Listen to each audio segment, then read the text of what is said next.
बार की बात है, गौतम बुद्ध को प्रवचन देने के लिए किसी गांव में बुलाया गया था और जिस गांव में उन्हें जाना था वहां कुछ ऐसे लोग थे जो बुद्ध को पसंद नहीं करते थे। बुद्ध ये बात जानते हुए भी वो उस गांव के लिए निकल पड़े।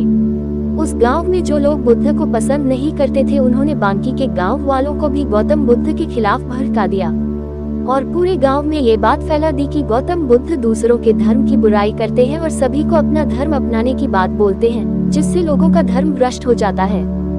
गांव के लोग उन झूठी बातों पर विश्वास करने लगे और उन्होंने कुछ लोगों को बुलाया और कहा कि जैसे ही गौतम बुद्ध गांव में प्रवेश करे तो उसे वहीं से बेइज्जत करके भगा दिया जाए। और हुआ भी कुछ ऐसा ही। गौतम बुद्ध जब गांव में पहुंचे तो वहां उन्हें कुछ लोगों ने घेर लिया और भला बुरा कहने लगे। वो लोग बहुत देर तक उन्हें गालियां देते रहे, लेकिन गौतम बुद्ध शांत खड़े होकर सब कुछ सुनते रहे। थोड़ा देर बाद वो लोग बोलते बोलते थक गए और चुप हो गए। उनकी चुप्पी देख गौतम बुद्ध बोले, अगर आप लोगों की बातें पूरी हो गई हो तो क्या मैं यहाँ से जा सकता हूँ? गौतम बुद्ध की बात सुनकर उन लोगों को कुछ समझ नहीं आया। उन्हीं में से एक व्यक्ति बोला, हम लोग इतनी देर से तुम्हें गालियां दे रहे हैं और तुम अब भी पूछ रहे हो कि मैं यहाँ से जाऊँ? क्या तुम पर हमारी किसी भी बात का कोई असर नहीं पड़ा? गौतम बुद्ध बोले, आप लोग चाहो तो मुझे और गालियां दे सकते हो क्योंकि ये आपका स्वभाव है, लेकिन मैं उनमें से किसी गाली को लूंगा नहीं।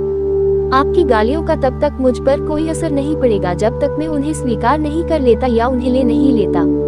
जब मैं आपकी गालियों को लूंगा ही नहीं तो वो गालियां कहीं नहीं जाएंगी बल्कि आप लोगों के पास ही रह जाएंगी और इन गालियों को असर भी आपको ही होगा।